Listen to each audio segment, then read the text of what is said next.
welcome to Emotional Response. This is Ivory, Life Coaching with Ink, and we're together on this bright Thursday, yet cold. It's cold in Philadelphia, so yet cold morning. And today's topic is going to be a two-part topic. It's going to cover today and Tuesday. Okay. This topic is a heavy topic and a light topic at the same time, depending on your perspective and how well managed you are when it comes to this topic. But today and Tuesday, we're going to be covering anger management. Whoop-de-doo, right?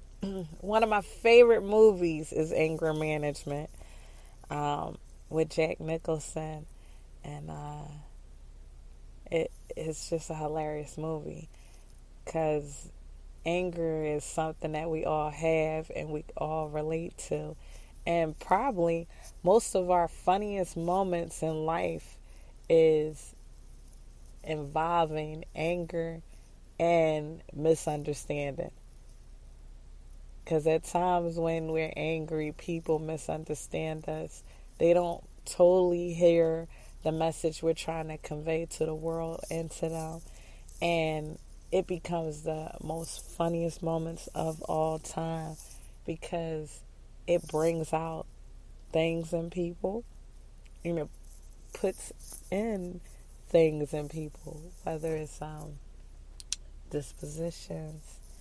It changes them for life and their experience and stuff. So anger itself, I want to introduce to everyone, is a normal, I repeat, a normal and healthy, I repeat, and healthy feeling. Anger, in spite of it having a negative connotation of scaring people and damaging relationships and bringing people to terrible points in their life, anger is a normal and healthy feeling. It's one of the biggest feelings in life that make you human. Or you're just walking around and you're acting like nothing ever affects you. However, as you walk through life, you'll be disappointed. You'll be misunderstood. You'll come to a point where things have to change. And part of that process will involve anger in some shape or form. Because whether we'll admit it or not, we move each day with a certain set of expectations.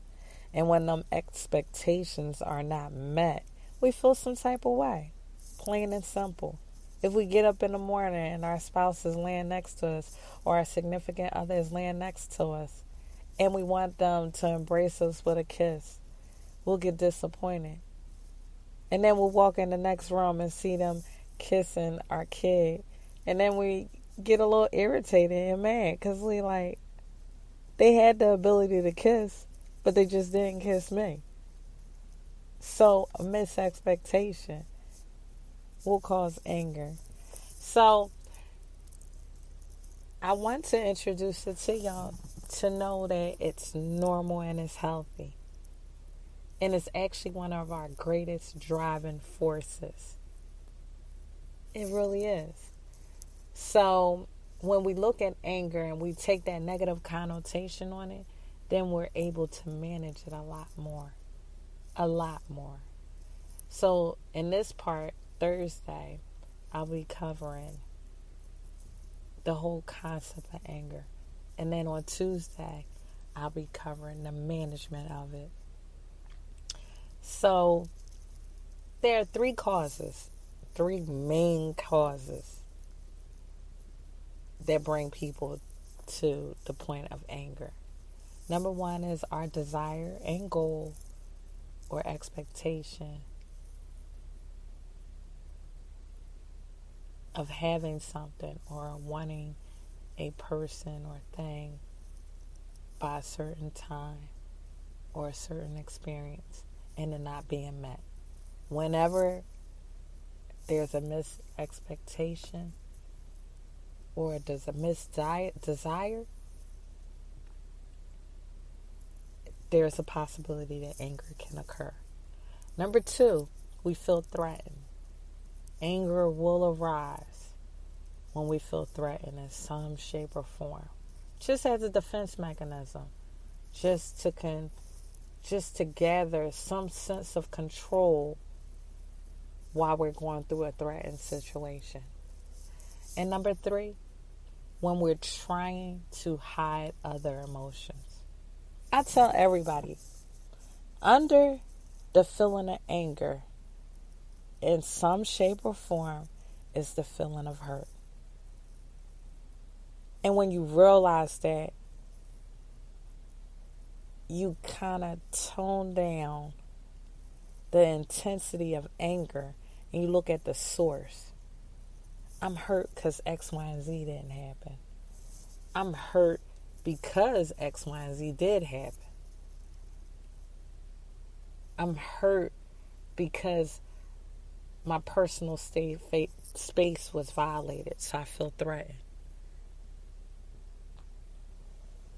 I'm hurt because I love that person so much and they don't see it, so I get angry. So, knowing those 3 things is half the battle. So, number 1, anger develops because of unmet expectations, goals, or desires. Number 2, when we feel threatened. And number 3, when we're trying to hide an emotion.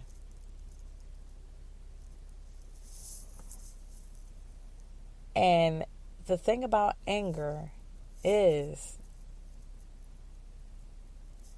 even with knowing all those 3 things, it's still a normal and healthy feeling. I have to say that a lot because sometimes people feel angry and they be like, I apologize. It's not the feeling that you apologize for. It's what comes out of that sometimes. Because most of the time when people respond in anger, when it comes to arguments or physical fights, they say stuff that they really wish they wasn't brought to that point to say. Even though coming to that point was necessary, but it's just the way they conveyed their feelings to people or the situation that makes it damaging.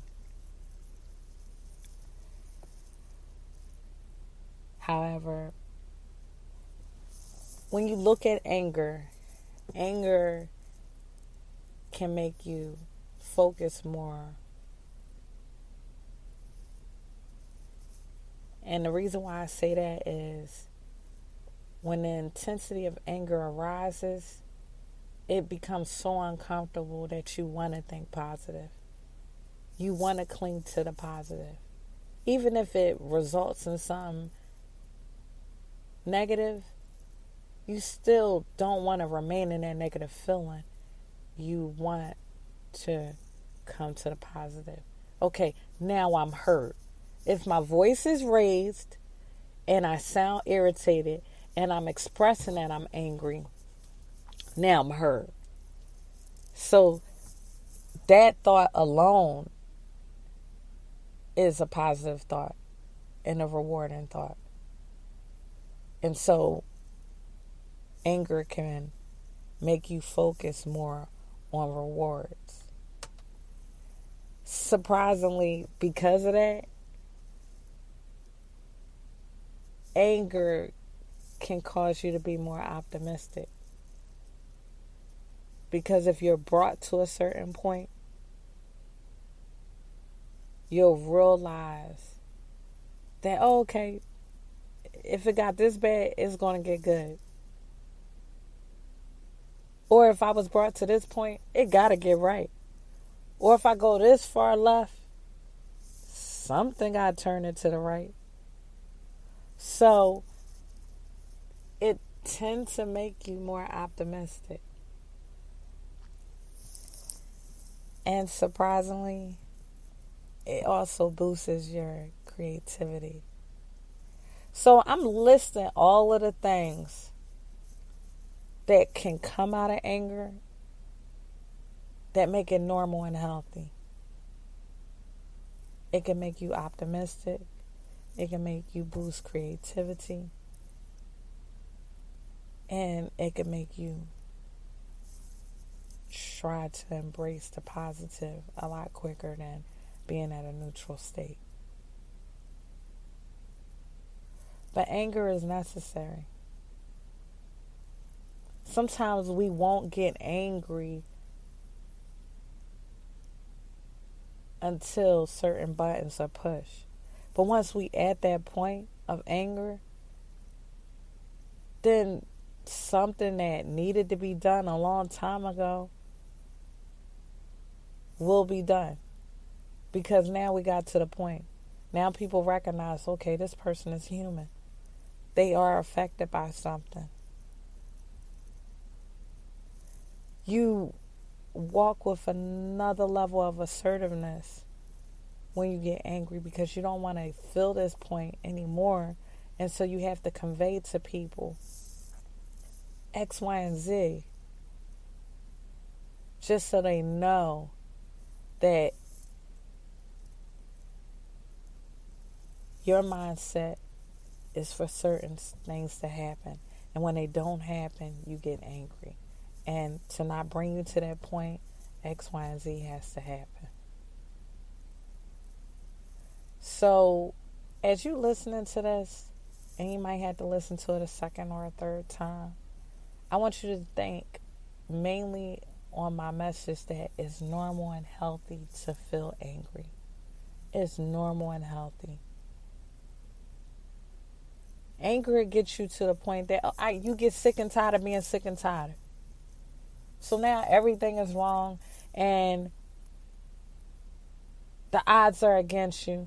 So you get angry enough to counteract it and do something that's going to make your situation better.